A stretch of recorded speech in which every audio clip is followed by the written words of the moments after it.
Naam, karibu tena mtazamaji. Mawimbi makali ya kisiasa yalivuma pwani na nchini kwa jumla. Je, ni mawimbi yanayoashiria mwamko mpya wa kisiasa au ni sawa na falsafa ya moto wa mabua? Gavana Joho alikuwa mwenyeji wa Rashid Abdalla na akapasua mbarika kuhusu leo na kesho ya uongozi wa kisiasa nchi.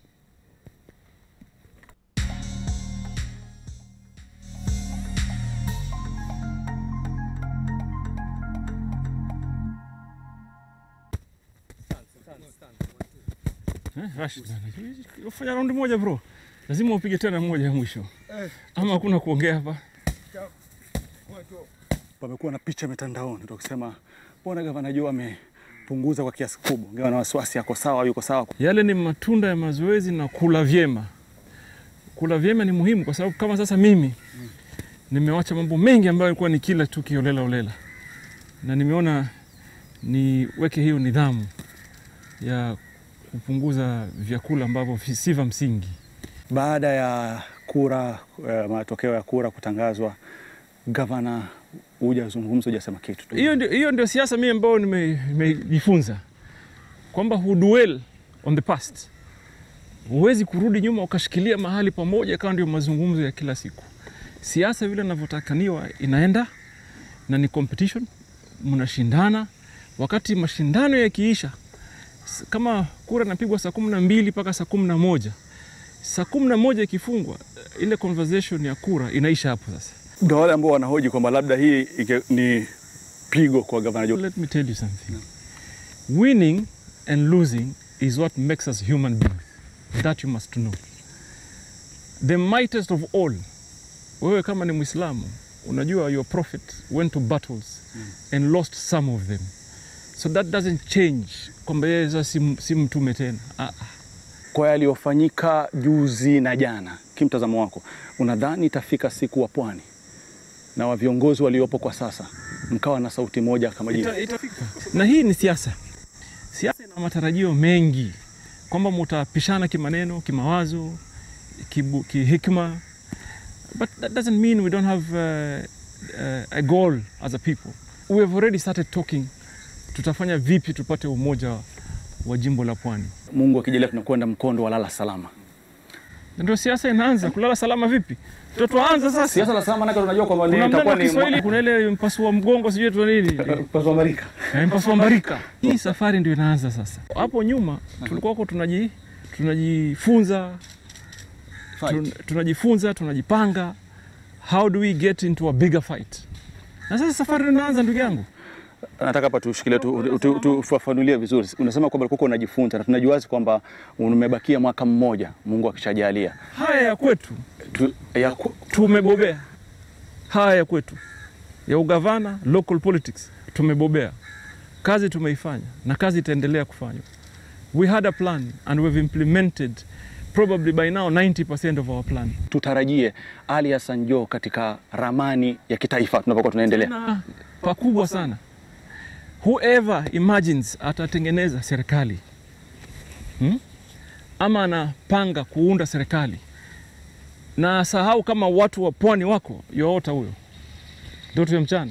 Uwezekano wa Gavana Joho ima swala zima la waziri mkuu ama la naibu wa rais, ni taarifa ambazo uko nazo, ni mazungumzo ambayo yanaendelea? Naweza kukuambia kwamba kuna watu ambao tumeanza kuzungumza. We're already talking to leaders from other parts of the country kwamba tunaenda namna gani, lakini sasa hivi we are not negotiating on positions. We are only saying tunaenda kwa meza kama watu ambaye wako level moja. So baadaye wakati tumetathmini na tumepima vipimo vya kisiasa, tukiona kwamba mmoja wetu ana uwezo zaidi na urahisi zaidi ya kupata kusonga mbele kuliko mwingine, tutamsukuma yeye. Lakini tutakuwa kwa hiyo meza tukiwakilisha jimbo letu na kitaifa. Hata watu wanaoji kwamba labda pengine ile chungwa kwa kidogo laanza kuwa danzi kwa mbali. Unaweza kuzungumziaje kwa wale ambao wanahisi kwamba umaarufu wa chama cha ODM unakwenda chini siku baada ya siku? Hamna. Kwa kipimo gani? Kipimo cha one by election, it's not a barometer to be able to say huyu anapoteza umaarufu wa chama. One by election cannot be kwamba hichi ndio kielelezo kamili, haiwezekani. Na mimi nasema haya ambaye yamepita yasikushtue. That is why you see I'm quiet about them, because for me hayana msingi ya uwezo wa kisiasa ya siku za usoni. Hayana msingi. You will be surprised.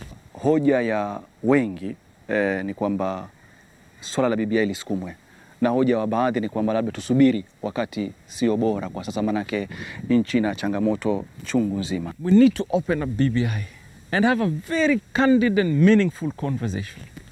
Where do we want to take this country? Could it be that a lot of the problems we are facing today is as a result of the governance structure? Could it be? Tutizame hiyo. Na tukiona kama kutakuwa na busara, tukiitizama bila kutia hisia kali za kibinafsi, kwa sababu kuna watu ambao wametia hisia kali tu zaidi sasa hivi za kibinafsi, kwamba BBI ni kitu cha kibinafsi. Lakini tutathmini tu, je, hizi shida tulionazo sasa hapa inaweza kuwa ni kwa sababu ya mfumo wa kiserikali? Na ikiwa ndio hiyo, tutairekebisha vipi? So when you have a problem, do you ask yourself usubiri ama unataka kuitatua hiyo shida? Lau kama leo BBI itapita, tuchukulie BBI imepita leo, na tumeona kwamba kuna hoja za mtu kutaka kuwa waziri mkuu, naibu waziri mkuu, ama hata kuwa waziri, lazima akapiganie ubunge. Huenda tukamwona Sultani ameweka bango la eneo fulani hapa kaunti ya Mombasa. Ikibidi wasema lisilobudi utendwa. Lakini mimi ni yangu, my friend, kwa uwezo wa Mwenyezi Mungu, naanza nikisema naanza kupigania urais.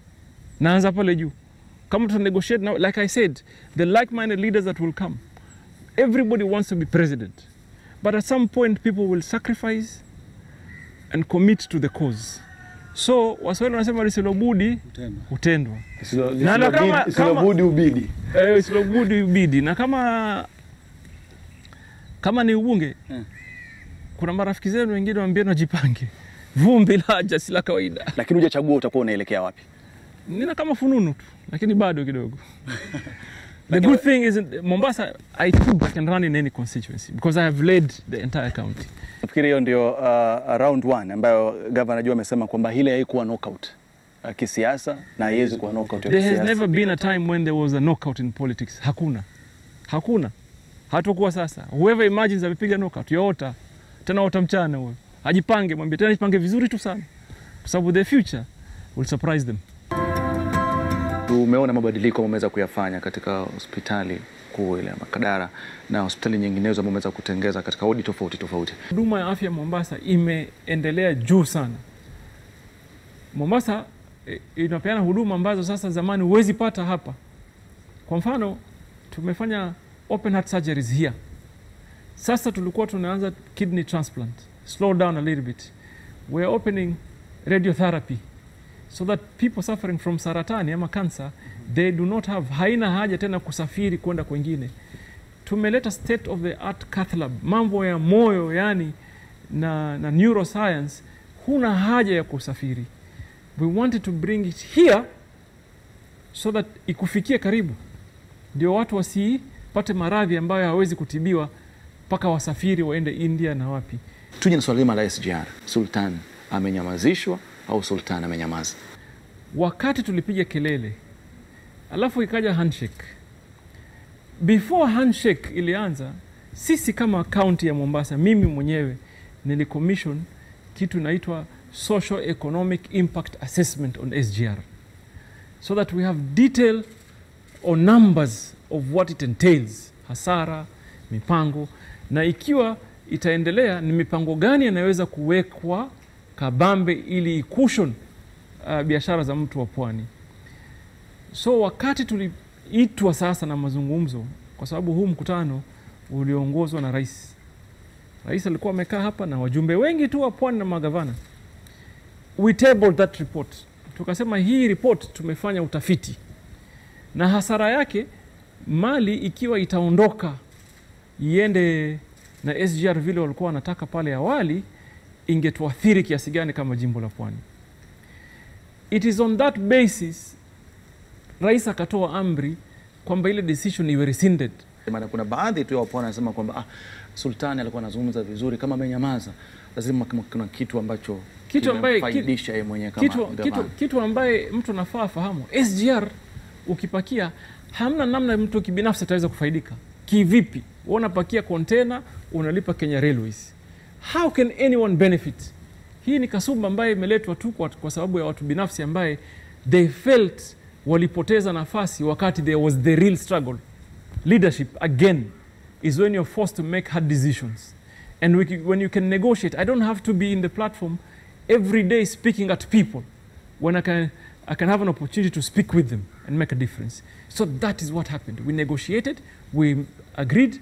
Na wakati tulianza kuzungumza, the Mvita MP Abdulswamad Sharif Nasir, he was leading the parliamentary side. He took on the onslaught on the parliamentary side. Others were not even there. Wengine hata mkutano wa negotiation hawakuja. Lakini sahi wanatafuta political opportunity ya kusema kwamba sisi wengine wako ndani huko katika serikali. Mimi, my friend, criticize mtu kwa ukweli wallahi siogopi. Naweza kumwambia mtu lolote wakati wowote kwa njia yoyote bora liwe la ukweli. I will not criticize you because of lies. I cannot do that. And if you are responsive to our demands, I will also say you are responsive to our demands because that's been truthful and honest. Kuna tatizo la kivuko cha Likoni Ferry ambacho kina historia ya kusikitisha ambapo watu wengi walipoteza maisha yao wakati wa nyuma. Hili limezungumziwaje? Rashid, kwanza nataka nikwambie, siku ile watu walipigwa viboko pale Likoni Ferry. Mimi nilitoa taarifa, I issued a statement. Nikasema, people that are crossing the channel, they need help, not punishment. They need to be assisted. They never expected that there would be COVID. So, nikalani vikali na nikaonya polisi wasichukue njia hiyo. But the same night, kwa sababu ya uhusiano wa serikali ya kitaifa, tulikuwa na mazungumzo na rais. Hata yeye alitupigia akasema poleni, nimeona that is unnecessary and uncalled for.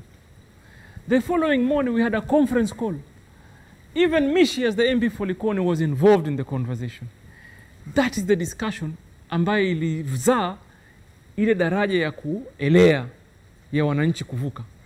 From that time, because of the conversation, the president directed that a solution be found immediately. Ndio sasa tuko na daraja ambayo tulilaunch juzi ya watu kuvuka kwa miguu. Floating bridge ama daraja ya kuelea. But we also know, Dongo Kundu, there's a contractor on the site ambaye atajenga daraja ya kuunganisha Mombasa West into the south. That's one of the permanent solutions that we want. And eventually we also feel there should be another bridge from the island into the south. Mapenzi yako na ukaribu wako na kutaka kuenzi vipaji hususan wasanii. Nafikiri umeweza kuna baadhi wanalipokea tofauti alafu nakuwa na maneno mengi yanazungumzwa. They don't seem to understand. There is something that is called creative economy. You know, this is an entire industry that is untapped. There are young people with tremendous talent. Let me tell you, here in Coast General we have a youth program that is supported by one Alicia Keys. You know who Alicia Keys is? She's a musician in the United States of America. She did well in music until to a point, now she's become one of the biggest philanthropists around the world. And here we are in Mombasa benefiting from some funding that she sends us. And then you tell me not to support art, really? Sasa kuna watu wawili ambao wapo hapa ambao wewe unazungumza nao moja kwa moja. Kwanza ni rais ambaye kongole kwa kwamba unapitisha hoja yako na anaifanya. Na pili kuna aliyekuwa waziri mkuu ambaye ukipeleka hoja yako ya kimsingi inafanikishwa. Nao ndio wapo katika swala zima la handshake. Je, zile simu ambazo zinatembea katika watu watatu zinazungumzia chochote cha mwaka 2022?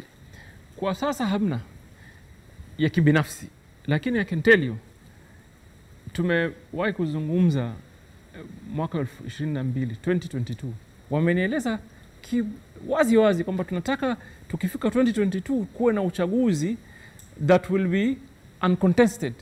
Yani watu ukipiga kura wanajua nimepiga kura na sauti yangu imesikika. Hayo tumeyazungumza. Kando ya hayo hakuna mengine tumeyasema kwamba sijui fulani awe fulani, hamna hayo. Lakini ya kujenga institutions that will allow us to have a peaceful election, encourage a peaceful transition, and ensure watu ambao wanapiga kura they are satisfied kwamba kura yetu imehesabika na kiongozi tumemtaka amechaguliwa. Bei ya kondoo iko mkiani. Unataka kupata kondoo upige bei, usiangalie umbile lake. Ukiona mkia umenona, toa pesa ya kutosha. Ili kondoo la 001 lina bei ama bei inafifia? Bei kubwa sana, my friend. And I'll tell you something. There are certain things that makes us human beings. Binadamu unakuwa na vitu lazima uvipitie kimaisha. Mimi naangalia siasa ama taifa letu kwa njia tofauti sana na wengine. Kwa mfano, mimi I don't want to be involved or get involved in hizi siasa zinazozungumza sasa za sijui the hustler nation, the dynasty. I don't think that's an agenda any serious politician anaweza kuiweka mbele ya Wakenya. So you tell me I'm a hustler. How has that changed my life? You tell me you should fight against dynasty. Assure me maisha yangu yatabadilika namna gani? So for me, nataka tuwe wanasiasa ambaye we do not play only with the emotions za watu. You know, mtu anatia hisia kali mpaka mtu anaingia chuki, anachukia mwingine kwa sababu umejazwa fitina na hisia tu kali. In some sense it can be even called radicalization. You know, you use a weakness. Unatafuta mtu ambaye amekosa viatu, alafu unamwambia unajua viatu vyote vimevaliwa na Rashid. Unamtia chuki baina yeye na Rashid. I don't think that is leadership. Ukiangalia baadhi ya viongozi wengi ambao wapo katika pwani, wakati mmoja au mwingine ni watu ambao baadhi wamepitia mikono yako kabla kwenda kuwania. Kuna wengine wameingia katika chama kabla kwenda kuwania, na wote walikuwa na maono mazuri kwa chokosi. Lakini sasa hivi wengi wako kando, ama baadhi yao sio, ama baadhi wako kando. Hii inapitisha ujumbe gani? Ujumbe, unajua Rashid, nikikuangalia wewe una dalili za uongozi.